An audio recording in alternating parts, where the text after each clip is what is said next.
We're jumping straight to the 7th inning of today's game at Philadelphia. You see there, Sonny Gray had made a great start, shutting out the Phillies through 6 innings. Griffin Jax takes over, gets the first guy out, but then our old friend Jake Cave singles, Stubbs singles, and we got problems. We got 2 men on with 1 out, and 0-2 to the number 9 hitter, and he hits him. Jax told you he was done at that point. Bases juiced for Caleb Thielbar. He comes in and retires Kyle Schwarber on this infield pop-out. Again, bases loaded, 1 out in a 2-0 ball game. Big situation. Thielbar trying to save this inning for Jax, basically.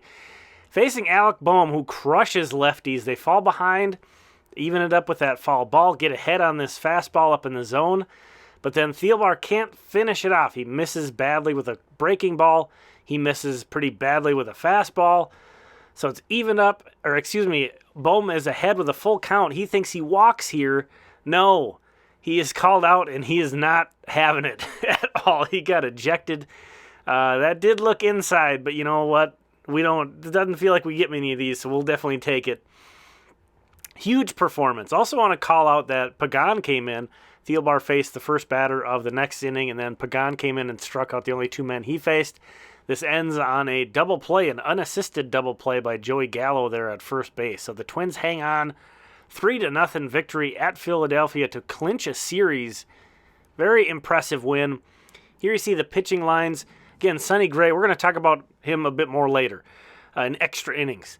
Sonny Gray goes 6 innings, gives up 2 hits, no runs, 3 walks. Just a gem of an outing for Sonny Gray. How'd they score those runs? Jordan Luplow hits a home run. Man, has this guy been just an injection of just what the Twins needed here. Odd lineup, which we'll take a look at. I suppose it was a Sunday lineup versus a lefty. But anyway, the other runs are coming from Jorge Polanco, hitting very well with runners in scoring position a couple times, getting this huge insurance run to put the Twins up 3-0 late in this game in the 9th inning. So Polanco was a big deal. Here are the lineups numbers. Donovan Solano was back. He had a 3-hit game. The Twins, though, left 10 men on base and were only 2 for 8 with runners in scoring position. So those 2 hits by Polanco were the only 2 hits the Twins got with runners in scoring position. They got 10 hits and 4 walks and only scored 3 runs. So it wasn't exactly a banner day from the lineup, but good thing the pitching staff did so well. Moving on over to the Saints, and Royce Lewis was playing third base and started this one. He punches a single there and then steals second base just to sort of display how his health. I think that's a great sign if guys are stealing bags on their rehab assignments. So we might not be too long before we see Royce. Austin Martin here hitting a home run with 2 runners on in the bottom of the first inning to put the Saints up big.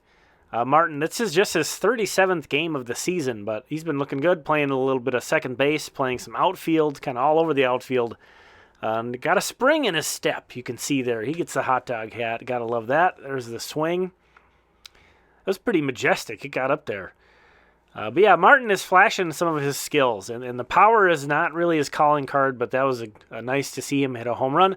Also made a great diving catch there at second base. Again, he's been playing center field and left field during his time with the Saints as well. There's another look at that dive. So Martin had a big game. That game was it ended early after 6 innings due to rain. So on down to Wichita, Alex Isola had a monster game. 25-year-old, former 29th round pick of the Twins back in 2019. Alex Isola homered twice today. Here he is homering, and then he hits a grand slam later on.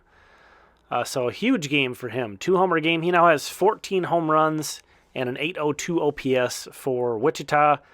He DHs quite a bit. He plays first base. He catches a little bit, almost kind of like Chris Williams, but he was fired up. Look at this stomp. He stomped on third. He stomps on home. I guess, we hit a grand slam. I guess you can do all the stomping. But Pat Winkle, this game was tied at 8 in the top of the 10th, and Pat Winkle hits a double to score Alaric Solari, who had pinch run. He was the bonus runner, so it was good to see him get in a game. He had been removed recently. But Pat Winkle hits the game-winning hit for the Wichita Wind Surge. Moving on to Cedar Rapids, here is Jorel Ortega, who's having a great season. Hits a home run here. That was the only run that Cedar Rapids had until the top of the 8th when Carson McCusker does it again. The giant, 6'8", Carson McCusker. He homered yesterday. He homers today. And then that was to tie it up. And then in the ninth inning, 2 outs. They got to 2 outs, and they fell apart. So that was a walk and then a hit here. So Cedar Rapids gets a rally. That's Noah Cardenas with this RBI double that scores Jorel Ortega. So Quad Cities just could not finish the job, could not get that final out. And then Andrew Cassetti also gets an RBI hit in the top of the ninth. So Cedar Rapids takes the lead and wins it with a late 2-out rally. Very impressive from the Colonels. Here are the notable hitting performances on the minor league side. In addition to these, I also want to call out that Brooks Lee had a single, a walk, a stolen base, and an RBI. Yoiner Fajardo stole his 40th base of the season for the Wind Surge. There were big games from Danny De Andrade, Yohander Martinez, and Luke Keeschel for the Mighty Muscles. Luke Keeschel started in center field. He was the Twins' second-round pick, usually a second baseman, infielder. He also stole 3 bases. Wow. Here are the pitching lines. You see, it was good to see David Festa get back into the rotation and throw 5 innings. They've kind of been using him in and out of the bullpen and shorter starts. So C.J. Culpepper also a nice start there. Here are the results. The Saints were the only team that lost, and again, they only played 6 innings due to rain. So let's talk about Sonny Gray. So it's a bit controversial that Rocco took Gray out after 6 innings because, again, he was just absolutely dealing. Ended up with 6 innings, just 2 hits, no runs. He did walk 3, but struck out 7. And through 6 innings, he'd only thrown 80 pitches. So it's not like there was pitch count concerns, but, Sonny Gray has struggled when they've asked him to throw deep into games. We're going to take a look at some of his specific numbers here in just a second. It worked out, thank goodness. The Twins, they finished the shutout. It definitely got a little bit shaky there in the 7th, but so that was great to see the bullpen come through. But here is Sonny Gray's numbers of the times facing an opponent. So this shows that third time through the order penalty essentially is on here. You can see he's actually done better when given the chance the third time through than he has the second time through. If we just look at this year's numbers. And then by pitch count as well, he's actually done pretty well, beyond the 76th pitch of his outing. I think there's good reason to say that Sonny should have at least started the 7th inning, and then they could have had someone warming up in case he got in trouble. Here's also Sonny by inning. You can see there the sketchiness of how he's done in the 7th inning this year really comes through a 12.46 ERA and a over 1,100 OPS against.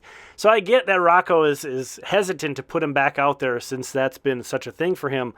But I think it's probably the right call to take Gray out, but I don't think the Twins have a good enough bullpen to do that on a regular. If you have a great bullpen, then yeah, go and get those guys a little bit earlier, but I think the Twins have a very good but not great back end of their bullpen. But again, tough to say that on a day they come through, but that's just my thoughts on it. What do you think about that? And just want to call out thanks to all the members here, the premium members, for sponsoring these. We'll talk again soon.